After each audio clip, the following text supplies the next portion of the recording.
پڑھا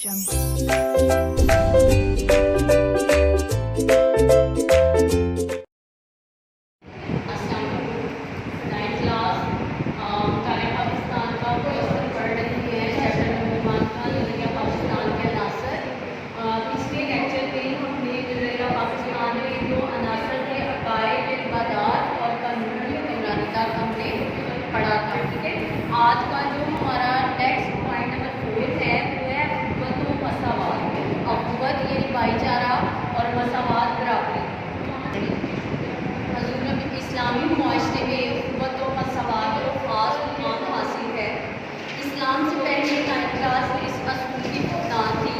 کیونکہ جو طاقتور تھے وہ کمزوروں کے جو حقوق ہے وہ ہڑپ کر جاتا. لیکن آپ صلی اللہ علیہ وسلم نے جب مدینہ میں اسلامی ریاست قائم کی اور پہلی اسلامی ریاست کی بنیاد رکھی, تو آپ صلی اللہ علیہ وسلم نے ناداروں, مفلسوں اور بیواؤں کو ان کے جو حقوق تھے نہ صرف وہ دلوائے بلکہ اخوت و مساوات کی ایک ایسی اعلیٰ عمدہ مثال پیش کی جس کی تاریخ جو ہے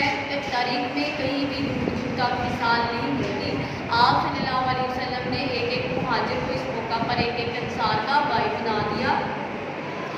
اخوت و مساوات جو ہے یہ اسلام کی ایک جو ہے اہم خوبی ہے, اسلامی نظام کی ایک اہم خوبی ہے جو کہ کسی بھی اور مذہب میں ہمیں نہیں ملتی, کیونکہ باقی تمام مذاہب میں جو ہے دولت کی بنیاد پر ٹھیک ہے جو ہے طبقات کی تقسیم کی گئی ہے, لیکن اسلام میں اس طرح کی کوئی بھی تقسیم نہیں ہے.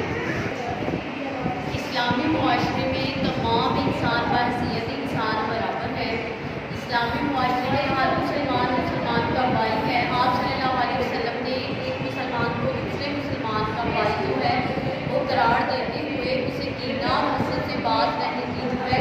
وہ ترغیب دی. آپ صلی اللہ علیہ وسلم نے مختلف موقعوں پر جو ہے اخوت و مساوات کی مثالیں قائم کی, اور مختلف موقعوں پر ہی آپ صلی اللہ علیہ وسلم نے مسلمانوں کو مسلمانوں کے حقوق ادا کرنے کا بھی حکم دیا, تاکہ اسلامی معاشرہ جو ہے وہ اخوت و مساوات کا جو ہے وہ علمبردار جس طرح ماضی میں تھا موجودہ زمانے میں بھی اسی چیز کی اشد ضرورت ہے. علامہ اقبال نے ایک موقع پر فرمایا کہ اس صف میں کھڑے ہو گئے ہیں ہندو ایاز, نہ کوئی بندہ رہا اور نہ کوئی بندہ نواز. سورہ الحجرات میں بھی اللہ تعالیٰ نے واضح فرمایا, سورہ الحجرات کی آیت نمبر 13 ہے کہ ہم نے تمہیں ایک مرد اور عورت سے پیدا کیا تاکہ تم پہچانے جا سکو. یعنی اللہ تعالیٰ نے جو انسانوں کو مختلف قبیلوں گروہوں میں تقسیم کیا ہے وہ اس وجہ سے نہیں کیا کہ ہم اس پہ غرور اور تکبر کریں, بلکہ اس وجہ سے کیا کہ ہم لوگ پہچانے جا سکیں اور ہمارے خوبصورت نام بھی رکھے گئے. یہ ہماری پہچان کے لیے اسلام میں جو پہچان کا معیار ہے وہ تقویٰ ہے. آپ صلی اللہ علیہ وسلم نے اپنے آخری خطبہ حجۃ الوداع کے موقع پر فرمایا, اے لوگوں تم سب کا جو رب ہے وہ ایک ہے, تم سب کا باپ ایک ہے, یعنی تم سب حضرت آدم کی اولاد ہو. کسی عربی کو کسی اجمی پر اور کسی اجمی کو کسی عربی پر کوئی فضیلت حاصل نہیں ہے, اس کیونکہ اسلام میں فضیلت کا معیار جو ہے وہ صرف اور صرف تقویٰ ہے, یعنی پرہیزگاری ہے. اور پرہیزگاری کیا ہے؟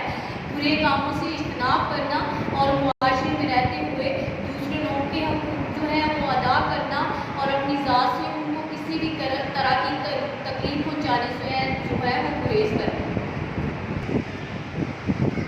عدل و انصاف جو ہے موجودہ معاشرے کے ایک اہم ضرورت ہے. لاسٹ ہمارا پوائنٹ بھی یہی ہے, عدل و انصاف کے بغیر کوئی بھی معاشرہ ترقی نہیں کر سکتا, اور عدل و انصاف جو ہے وہ اسلامی نظام کی ایک اہم خوبی ہے, کیونکہ کوئی بھی معاشرہ جب تک وہاں پہ کمزور کو اس کے حقوق نہیں ملیں گے اور جو گنہگار ہوگا اس کو سزا نہیں ملے گی, وہاں پہ ترقی کا اور انصاف کا پھول جو ہے وہ بالا نہیں ہو سکتا, یعنی وہ معاشرہ ترقی نہیں کر سکتا, اور نہ ہی وہاں پہ ایسا معاشرہ جہاں پہ عدل و انصاف ہوگا وہاں پہ سزا کے طور سے کوئی بھی مجرم جو ہے پہلے نمبر پہ تو جرم کرے گا ہی نہیں, کیونکہ جب اسے پتہ ہوگا کہ اس کو عدل کے مطابق سزا دی جائے گی. عدل و انصاف جو ہے